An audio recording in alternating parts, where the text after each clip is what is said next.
पता है बेकार बात कहाँ पर है जब वो एक ट्रैप बन जाती है। कभी नोटिस किया है तुमने कि 1 लाख का आईफोन देख के आदमी इतना डरता नहीं है जितना 5,000 की ईएमआई देख करके कंफर्टेबल हो जाता है। और यहीं से रियल गेम स्टार्ट होता है, क्योंकि ईएमआई मिडिल क्लास की सबसे बड़ी सुपर पावर भी है और सबसे डेंजरस ट्रैप भी है। और पिछले कुछ सालों में जब से कोरोना आया तब से ईएमआई का क्रेज इंडिया में नेक्स्ट लेवल पे जा चुका है। आज की डेट में तुम phone, tablet, laptop, TV, fridge, ये सब चीजें ईएमआई पे मिल रही होती है। और ऑलमोस्ट सारी कंपनीज को पता है कि इंडियंस को मंथली अमाउंट दिखाओ, वो सब कुछ भूल जाते हैं। अब देखो, सिंपल लैंग्वेज में समझो कि ईएमआई का मतलब होता क्या है। तुम कोई भी प्रोडक्ट खरीदते हो ना, या मैं कोई प्रोडक्ट खरीदूंगा तो मेरे बिहाफ पे बैंक मेरी पेमेंट कर देगा उस कंपनी को, और फिर मुझे मंथली बैंक को पेमेंट करनी होगी। थोड़ा बहुत इंटरेस्ट लगेगा और मैं उसको हर महीने पेमेंट करते रहूंगा जब तक कि वो अमाउंट क्लियर ना हो जाए। कभी हम नो कॉस्ट ईएमआई का यूज करते हैं, कभी हम इंटरेस्ट वाली ईएमआई का यूज करते हैं। और ऑनेस्टली बोलूं तो ईएमआई कोई बेकार चीज नहीं है। मैं अपना एग्जांपल लेता हूँ। मान लो मेरी सैलरी 50,000 रुपए है, मुझे आईफोन पसंद आ गया 1 लाख रुपए का, तो मैं अफोर्ड कर सकता हूँ। मैंने ले लिया क्योंकि मुझे पसंद था, मुझे उसकी नीड नहीं थी पर मुझे पसंद था, मैंने ले लिया। अब ज्यादा से ज्यादा क्या होगा, मेरे पास ऑप्शन आएंगे कि तुम कितने की ईएमआई बना सकते हो। मैंने 4 से 5,000 रुपए पर मंथ की ईएमआई बना दी, 1 से 1.5 साल में आराम से क्लियर हो जाएगी और कोई प्रॉब्लम भी नहीं है क्योंकि मैं पेमेंट कर सकता हूँ। और अगर वीडियो अभी तक पसंद आ रही हो तो लाइक जरूर कर देना और सब्सक्राइब करना मत भूलना। फिर उसके बाद क्या हुआ कि एक सेल आ गई फ्लिपकार्ट पे, और मेरे घर में सब टीवी लेने का सोच ही रहे थे, तो मैंने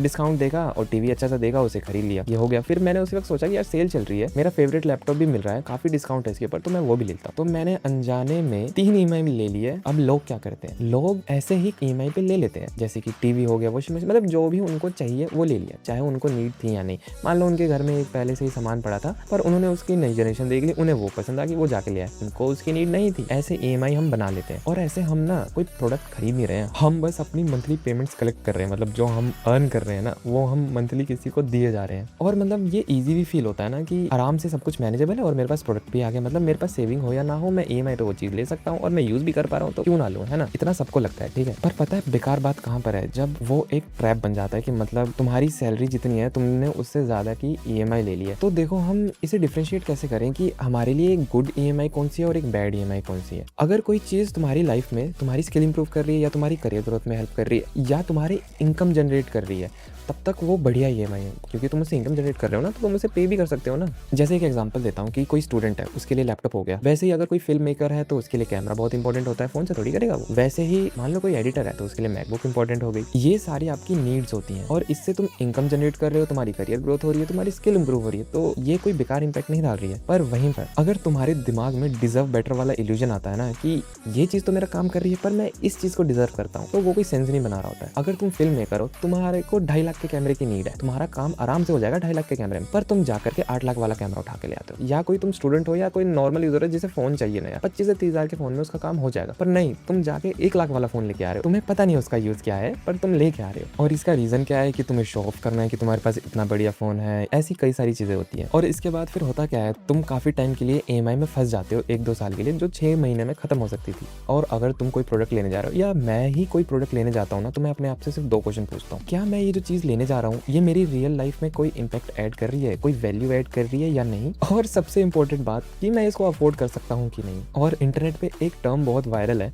कि अगर तुम कोई प्रोडक्ट लेने वाले हो तो तुम्हारे पास उसकी डबल इनकम होनी चाहिए, या मतलब तुम्हारे अकाउंट में उसका डबल अमाउंट का पैसा होना चाहिए। फॉर एग्जांपल, अगर मुझे 1 लाख का फोन लेना है तो मेरे पास 2 लाख रुपए बैंक में होने चाहिए उस फोन को अफोर्ड करने के लिए। पर ये पता नहीं किसने बोला है, पर इंडिया में ये बात लागू नहीं होती है, क्योंकि इंडिया में ना जो एवरेज इनकम है ना वो 30,000 रुपीज पर मंथ है। और ऐसे में ये वाली एडवाइस सब पर अप्लाई नहीं होती है। तुम मुझे कमेंट करके बताओ मैं सही कह रहा हूँ या गलत कह रहा हूँ। जो ले सकते हैं वो तो ले ले, उनके लिए तो कोई प्रॉब्लम नहीं है। जो नहीं ले सकते ये उनके लिए है। अगर नीड है तो तुम प्रोडक्ट को ले लो, जैसे लैपटॉप की नीड है तो तुम लैपटॉप ले लो। पर तुम एक लग्जरी वॉच लेने की सोच रहे हो जिसकी तुम्हें नीड नहीं है, तुम अभी उससे अफोर्ड नहीं कर सकते हो, तो तुम उसे क्यों ले रहे हो। ये तुम्हारे लिए एक ट्रैप ही तो बनेगा कि तुम्हें उसका 1 महीने तक शौक रहेगा या 2 महीने तक शौक रहेगा, उसके बाद वो शौक खत्म हो जाएगा ना। तुम कब तक उसे शो ऑफ करोगे। बेफालतू के फ्लेक्स परचेजेस करना या तो बेफालतू के अपग्रेड्स करना। और एक और चीज, मिडिल क्लास की सबसे बड़ी प्रॉब्लम पता है क्या, वो वांट्स को नीड समझता है कि मुझे ये चीज चाहिए, जबकि उसे वो चीज नहीं चाहिए होती है। और अगर मैं अपना ओपिनियन बताऊं ईएमआई के लिए, तो ईएमआई स्मार्ट लोगों के लिए ना बहुत ही तगड़ी चीज है, पर वहीं पे अगर तुम इम्पल्सिव बायर हो ना तो तुम्हारे लिए एक डेंजरस ट्रैप है। रियलिटी में पता है ईएमआई कोई खराब चीज नहीं है, बस इल्यूजन पे ली गई ईएमआई एक ट्रैप होती है।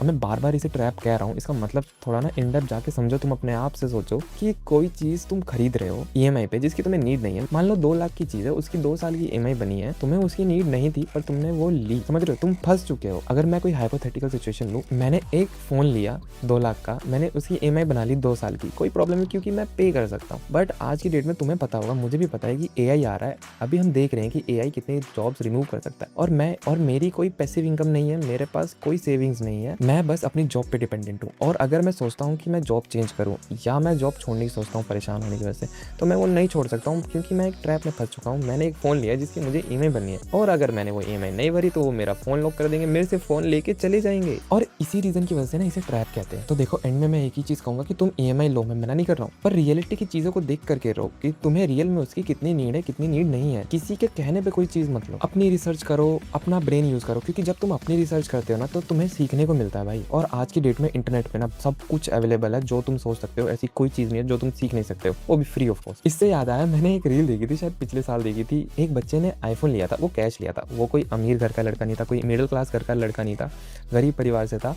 उसके माँ बाप शायद 10,000 की जॉब करते थे, पर 1 लाख का आईफोन दिलाया था। क्यों? क्योंकि यहाँ पे इमोशन था। इमोशन में लोगों ने इतना महंगा प्रोडक्ट खरीद लिया जिसकी उन्हें नीड नहीं थी। उतने में वो बच्चा कोई कोर्स कर लेता, कोई स्किल सीख लेता, फिर उससे पैसे कमा के वो प्रोडक्ट खरीद सकता था ना। और चलो, इतनी बातें तो मैंने बता दी, तुम क्या सोचते हो ईएमआई के बारे में, ये मुझे कमेंट में जरूर बताना। और वीडियो अच्छी लगी हो तो लाइक जरूर कर देना, सब्सक्राइब करना मत भूलना, और मैं मिलूंगा तुमसे अब अगली वीडियो में। तब तक के लिए बाय बाय।